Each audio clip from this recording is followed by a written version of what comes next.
कहानी शुरू होती है हरी सिंह के व्यू पॉइंट से। वो कहता है, जब मैं अनिल से मिला मैं तब भी चोर था और भले ही सिर्फ 15 साल का था, लेकिन मेरा काम बहुत स्मूथ और प्रोफेशनल था। वो अनिल से एक रेसलिंग मैच में मिला। अनिल करीब 25 साल का था, लंबा, दुबला पतला, सिंपल और इजी गोइंग इंसान। और हरी को लगा बस ये परफेक्ट टारगेट है। हरी ने अनिल से बात शुरू की, तुम खुद पहलवान लगते हो। और अनिल ने बोला, तुम भी। अब भाई ये सुन के हरी थोड़ा झेप गया, क्योंकि वो तो खुद पतला दुबला था, लेकिन हरी को तो दोस्ती करनी ही थी। उसने बोला, मैं थोड़ा बहुत कुश्ती कर लेता हूँ।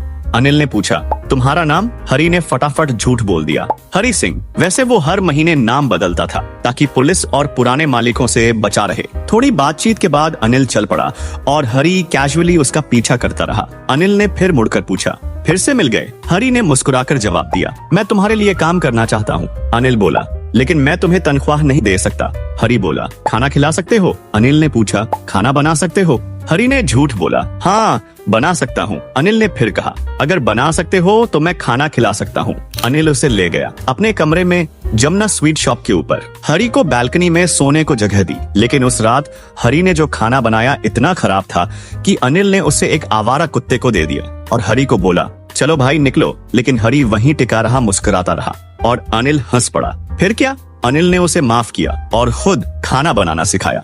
अनिल सिर्फ खाना ही नहीं, हरी को पढ़ना लिखना भी सिखाने लगा। पहले नाम लिखना सिखाया, फिर वादा किया कि वो पूरा वाक्य लिखना और गिनती करना भी सिखाएगा। हरी कहता है, मुझे पता था अगर मैं पढ़ना लिखना सीख जाऊं तो एक दिन मैं बड़ा आदमी बन सकता हूं। हरी कहता है, अनिल के साथ काम करना काफी अच्छा लगने लगा था। वो सुबह सुबह चाय बनाता, फिर बाजार जाता और रोजाना सामान खरीदने में 1 रुपए का छोटा मोटा फायदा कर लेता था।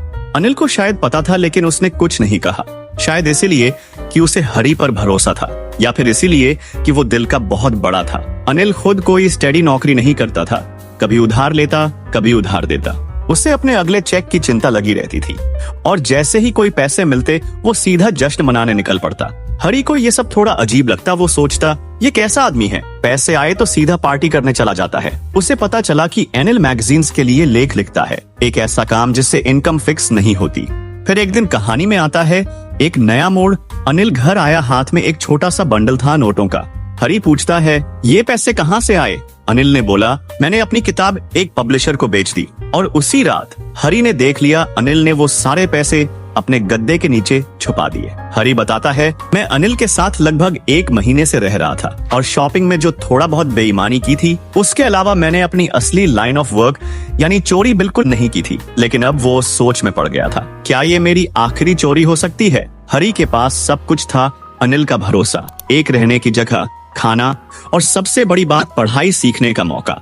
लेकिन उसका मन फिर भी डोल रहा था, क्योंकि वो आदतन चोर था। वो सोचता है, ग्रीडी आदमी को लूटना आसान है, उसे फर्क नहीं पड़ता, उसके पास बहुत होता है। लेकिन अनिल जैसे इंसान को लूटना मुश्किल है, क्योंकि उसे शायद पता भी न चले कि चोरी हुई और फिर उसमें मजा ही क्या। हरी सोचता है, अब बहुत हो गया, अब टाइम है कुछ बड़ा करने का। अगर मैंने पैसे नहीं लिए तो अनिल वैसे भी उन्हें दोस्तों पर उड़ा देगा और वैसे भी वो मुझे तनख्वाह थोड़ी देता है। और यहीं से शुरू होती है उस रात की असली कहानी। अनिल गहरी नींद में था। चांद की हल्की रोशनी बालकनी से होकर कमरे में आ रही थी और सीधे उसके चेहरे पर पड़ रही थी। हरी सिंह चुपचाप अपने कंबल से बाहर निकला और धीरे धीरे अनिल के बिस्तर के पास गया। अनिल का चेहरा शांत और मासूम लग रहा था, उस पर कोई शिकन नहीं थी, एकदम साफ। हरी सोचता है, मेरे चेहरे पर तो इससे ज्यादा निशान हैं, जबकि मैं उससे 10 साल छोटा हूँ। धीरे से उसने हाथ गद्दे के नीचे सरकाया और पैसों की वह गड्डी निकाल ली, बिल्कुल बिना आवाज किए। अनिल ने करवट बदली और हरी एक पल के लिए डर से सिहर गया, लेकिन फिर वो जल्दी से कमरे से बाहर निकल गया। सड़क पर पहुंचते ही वो भागने लगा और तभी अनिल जग गया और फिर कुछ ऐसा सीन हुआ।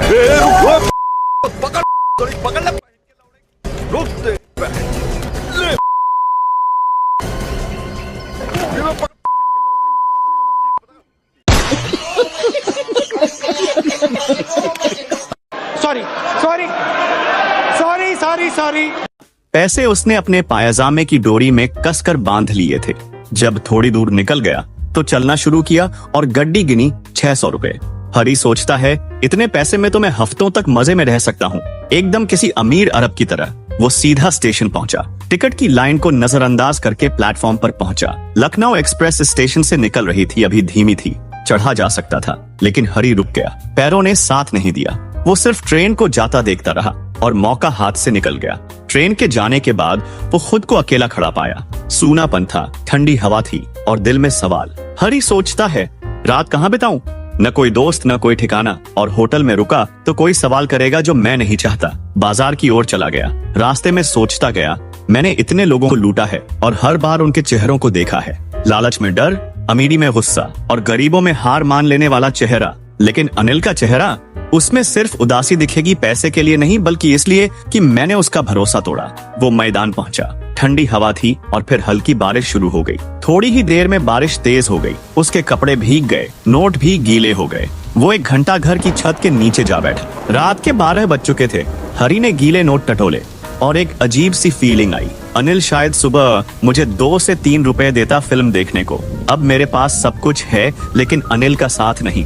न खाना, न पढ़ाई, न वो इंसान जो मुझ पर भरोसा करता था। हरी सोचता है, होल सेंटेंसेस, वो वाक्य जो मुझे एक बड़ा आदमी बना सकते हैं। पढ़ाई, जिसे मैं एक्साइटमेंट में भूल गया था, उसी की याद ने मुझे झकझोर दिया। और फिर वो उठता है और वापस जाने का फैसला करता है। हरी सिंह तेजी से वापस अनिल के कमरे की तरफ बढ़ता है। मन में डर भी है और बेचैनी भी, क्योंकि चोरी करना आसान था लेकिन उसे वापस रखना बहुत मुश्किल। वो सीढ़ियां चढ़ता है, दरवाजा धीरे से खोलता है। कमरे में हल्की चांदनी फैली है।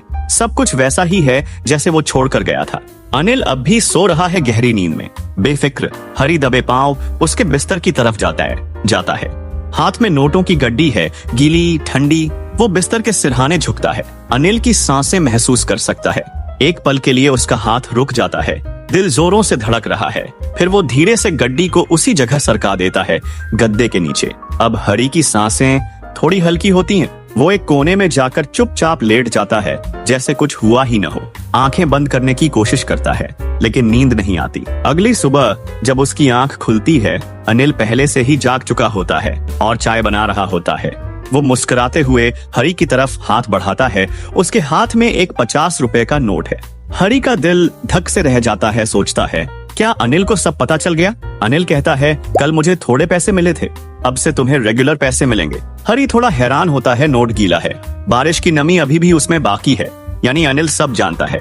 लेकिन अनिल के चेहरे पर कोई सवाल नहीं, कोई गुस्सा नहीं, बस वही शांत मुस्कान। और फिर वो कहता है, आज से हम वाक्य लिखना शुरू करेंगे, होल सेंटेंसेस। हरी उसे देखता है और बिना किसी कोशिश के उसके चेहरे पर एक सच्ची मुस्कान आ जाती है। उस पल हरी समझ जाता है, पैसे से बड़ी चीज होती है विश्वास। और अनिल ने वो विश्वास कभी खोने नहीं दिया। वो सिर्फ एक चोर नहीं रहा, अब वो एक नया इंसान बन चुका है। अब कहानी बस यहीं पूरी होती है, लेकिन आखिरी लम्हों में जो डेप्थ है वो बहुत कुछ सिखा जाती है। हरी सिंह ने पैसे वापस रखकर सिर्फ चोरी नहीं छोड़ी, उसने एक नई जिंदगी चुनी। एक चोर जिसने नाम बदलना सीखा था हर महीने, अब सच में अपना नाम लिखना सीख रहा था। अनिल ने उसे माफ नहीं किया क्योंकि वो नाराज ही नहीं हुआ। उसने हरी को एक नया मौका दिया बिना कोई सवाल किए। और उस एक मौन क्षमा में ही हरी सिंह को अपनी असली पहचान मिल गई। यही है रस्किन बॉन्ड की द थीव्स स्टोरी की खूबसूरती, सादगी में बसी गहराई। अब हरी कोई छोटा मोटा चोर नहीं बनना चाहता, वो एक पढ़ा लिखा, समझदार, इज्जतदार इंसान बनना चाहता है। और अनिल, वो चुपचाप एक जिंदगी बदल देता है, बिना डांट के, बिना सजा के, सिर्फ भरोसे से। यही खत्म होती है ये दिल को छू जाने वाली कहानी, जहां चोरी से ज्यादा बड़ी चीज है एक इंसान की बदलाव की चाहत। अगर आपको ये कहानी पसंद आई तो अगले पार्ट में मिलते हैं नई कहानी।